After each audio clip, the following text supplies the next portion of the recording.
Welcome to another CEO Wisdom Pod. We have Seth Casden with us today. Seth is the CEO of an interesting company. It's called Hologenix. They're the inventors of Celliant, which is a fascinating infrared technology that I wish I would have known before this actual call. I would be pretty much using it every day. Seth has an interesting background. He's also a member at EO and partner at a bunch of companies. So Seth, I'm glad to have you on. Tell us a bit more about yourself and what you're up to nowadays. Thanks, Charles. It's great to be here. Appreciate the compliment. Yes, we've been working on Celliant for almost 25 years now. So it's definitely been a labor of love. I've had a lot of experiences outside of that business that's helped me really understand my purpose. I know we share a lot of similar passions. And there's so many parallels to leadership that you can find out, exploring your own personal physical limits, working with teams, coming together to find solutions. So really happy to be here today. About myself, I live in Los Angeles, California. I have a degree in business administration, but I've sort of earned a secondary degree in textiles and the science of the human body and understanding how energy works and circulation, life science, human science. And I've kind of pulled all that together along with a fundamental understanding of geology and rocks and how minerals can enhance certain wavelengths of light, in this case infrared, to create a health benefit, and put that together and validated that science. And it's been quite the journey. So excited to dive into it. Yeah, and I'm quite familiar with infrared as a biohacker. It's a wavelength that gets deeper in the tissue, helps with recovery, right? Most of us know infrared from infrared saunas. And yeah, it's quite amazing to learn that I could have that on my current shirt right now and get the benefits of infrared. Is it activated just by body heat, or also is it more activated when I go under the sun? Tell us a bit more about that. Yes, so it's possible. We're both wearing it right now. I have a Celliant Under Armour shirt on. I see you're wearing Under Armour. And you're right. The minerals inside the clothing are activated by body heat. So it works in the dark at night when you're sleeping. And if you go outside, the effect is about 10x, because the sun is such a stronger heat source than our bodies are, which are giving off about 100 watts. Sitting here talking to you right now as we chat, and that power, that heat, is converted from heat to light energy, and infrared specifically, which, as you noted, goes about 4 centimeters deep into the body and creates all of these health benefits. How did you get the idea? It's pretty wild. That was 20 years ago. So were you always fascinated with health and specifically infrared? Yeah, I have really, it's like I said, it's been a passion of mine for a long time. The inventor, David Hornick, is a personal friend of mine, and we were looking at ways to improve holistic healing, modalities that don't require like a medical intervention. Obviously, sometimes there's a need for that, but for general aches and pains, for general wellness, people turn to acupuncture, massage therapy, all kind of vitamin supplements. And if you look at kind of homeopathic and holistic healing, working with infrared saunas, infrared lamps is sort of standard now. And we've taken that and made it really portable, so we can incorporate the benefits of infrared and really any kind of textile, whether it's bedding, furniture, upholstery, and then obviously clothing. So there's really almost like a limitless application set. So what kind of research have you done that is scientific, that proves that it actually works, right? Like that first, it does produce infrared, and that second, the skin actually absorbs it, and that potentially converts into health benefits. Yeah, that's a great question. And particularly with something that we don't see in the visible spectrum, it's all the more important to have the science and the validation and explain that process. So it's really three steps. It's sort of the trinity, the triangle of how we validate. First, that will demonstrate the minerals are loaded into a textile. So you can do that through like an ash analysis, and you can burn off all the organic matter, and you can see like in a yard or meter of fabric that you have at least like 1% mineral additive. And then with that, you've now demonstrated the minerals are present, and then you can measure emissivity of a fabric. So you can have a third-party lab take a Celliant fabric and compare it with a placebo, and then you heat that to about 32 C or to mimic skin temperature, and then you use an infrared camera to measure the emissivity. And you'll see with the Celliant fabric, we're looking for an increase of about 2.5 milliwatts per centimeter squared per second.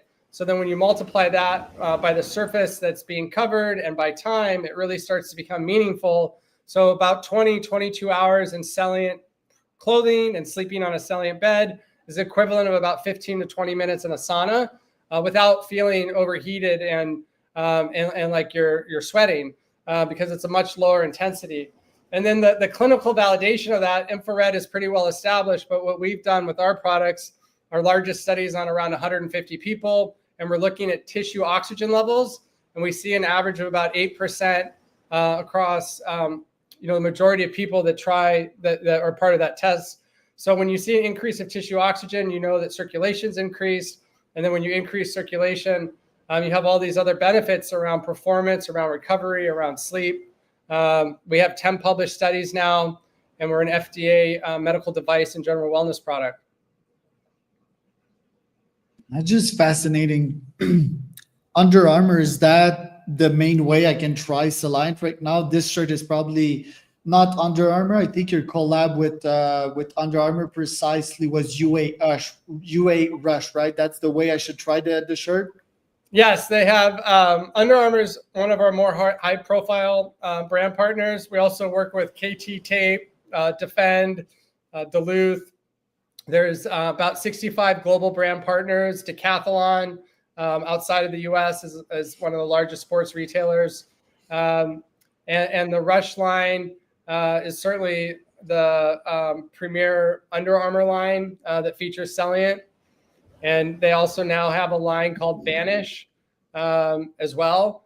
So if you go into the Under Armour website and type in Celliant, you can see all the different products that currently feature our tech. So you can also just shop for Celliant on Amazon or just do a Google search. You'll see a wide range of products. We just launched our own pillow. So we have a Celliant Shopify site that sells a pillow. Really a wide variety of products. Knee braces.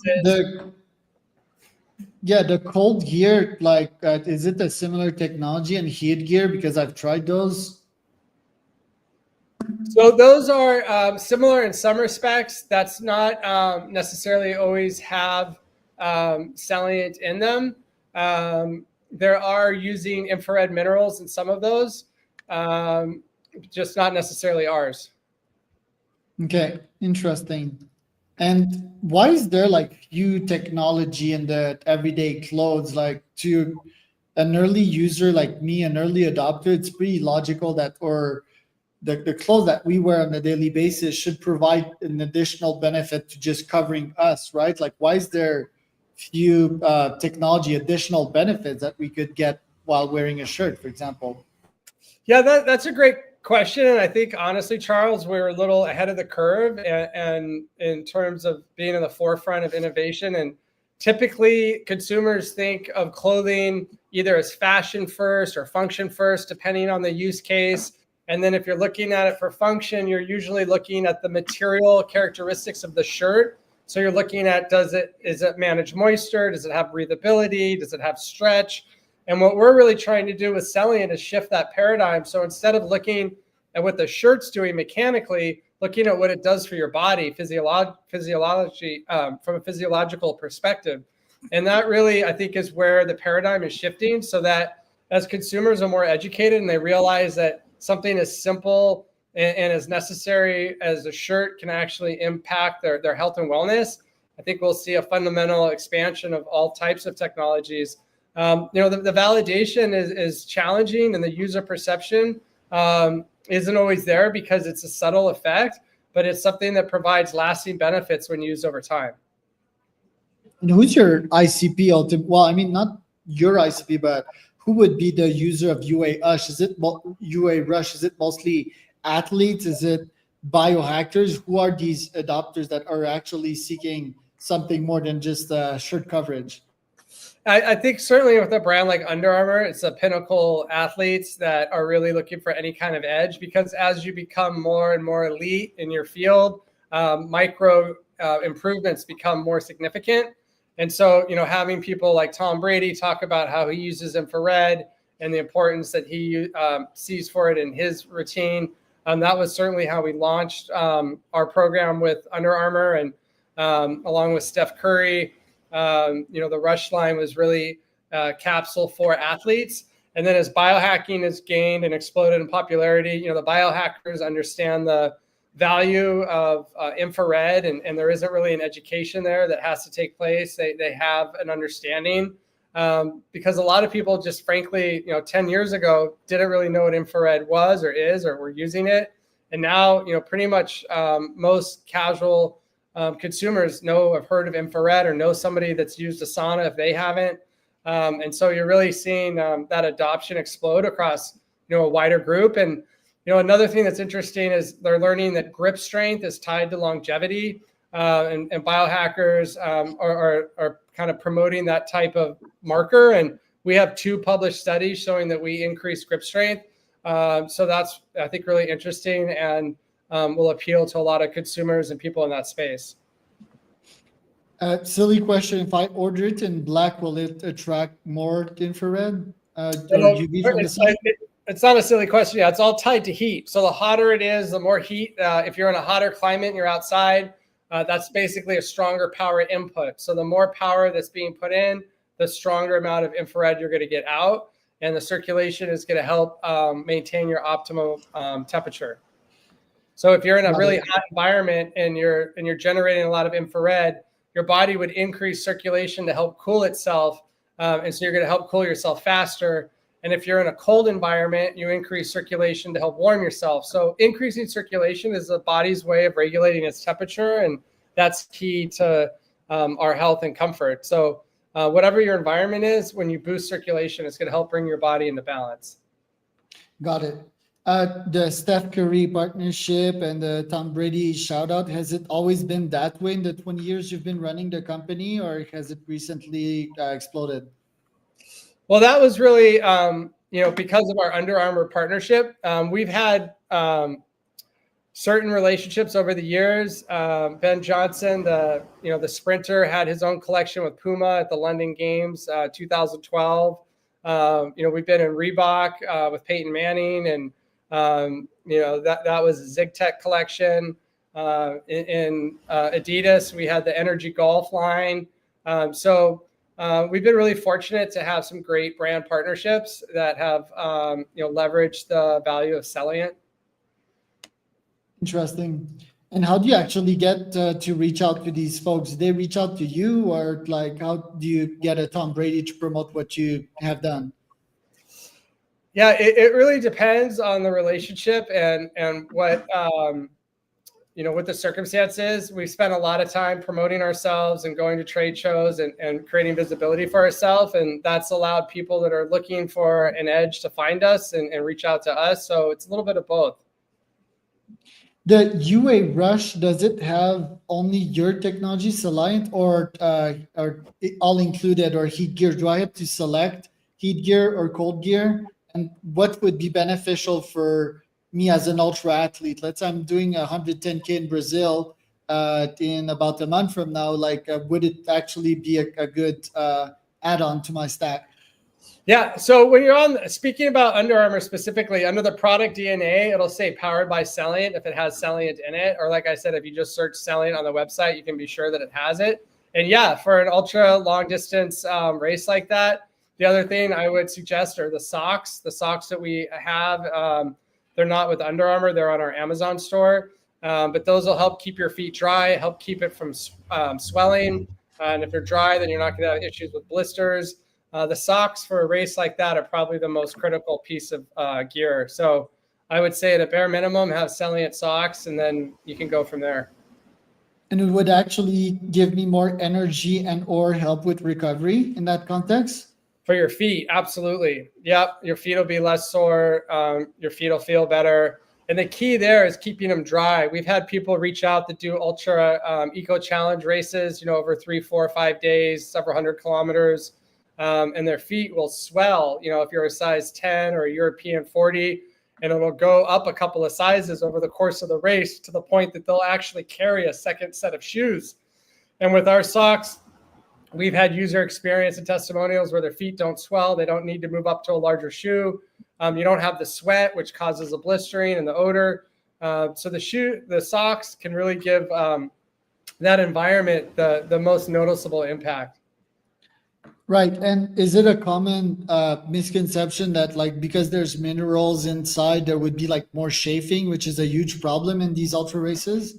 Yeah, that is a misconception because it's an in-yarn technology. It's not a coating. It's not a spray or an application. So the outside of the yarn of a polyester Celliant yarn and a regular polyester yarn are exactly the same.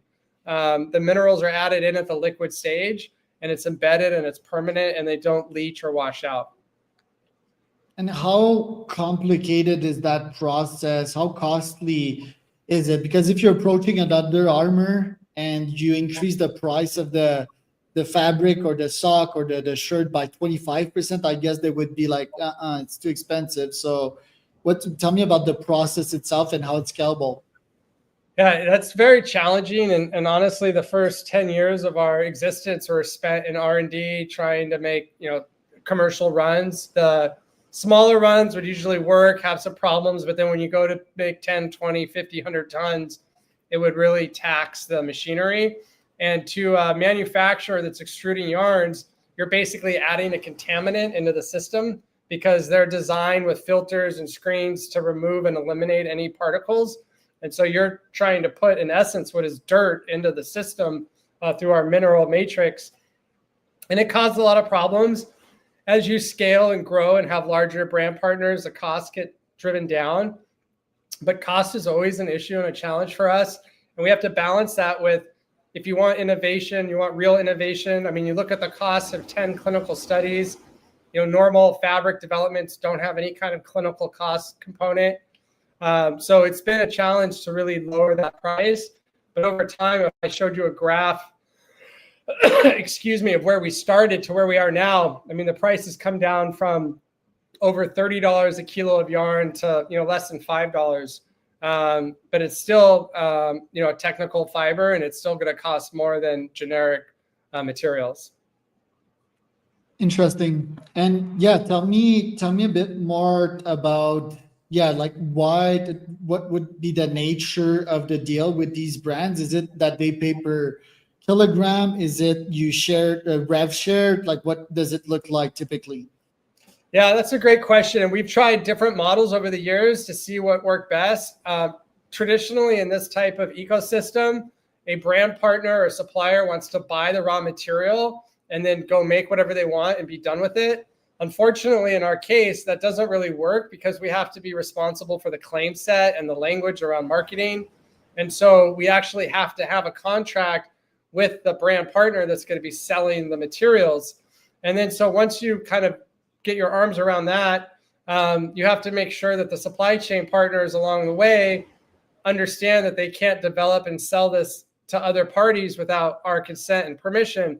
So you really have to have a very secure supply chain. And, unfortunately, as mass textile production proliferated, everything became specialized and bifurcated and siloed. So, you have one company that makes the PET, the resin, the chip that has our minerals. You have a second company that extrudes the chip into yarn and fiber. You have a third company that makes fabrics. You have a fourth company that makes garments. And then you're selling to a wholesaler or to the brand. So we have to have our visibility in all of those steps. And in order to get the price as low as possible, we've gone from actually making our own yarn under commission tolling to only selling the minerals. It costs break even or even a loss, so that the cost of adding Celliant is as small and as low as possible. And then, yes, it's a rev share with the brand after they sell the product. So we actually don't get paid on what they make, only what they sell and only after they sell it. So that's really the truest form of a partnership and spirit of a partnership that we can offer. And it makes it a very long lead time from the time we sell minerals, using the Under Armour example. That shirt might not sell at retail for 18 months. And so, in the beginning, that created a lot of logistical and financial challenges. Oh yeah, I can imagine. Yeah, UA Rush, it was 3 years ago, so I must guess that it just entered market, or about a year ago, right? Something like that. We launched with Under Armour in 2019, Okay. around then. Okay, interesting. And how does it work from there? Like, do they get massive orders? Like, let's say that a bunch of NFL teams would actually start using UA Rush as like a main sponsor or main user of the product. Like, does it explode, or is it like more stable? And every year they give you a couple of millions or a couple of six-figure contracts. What does it look like?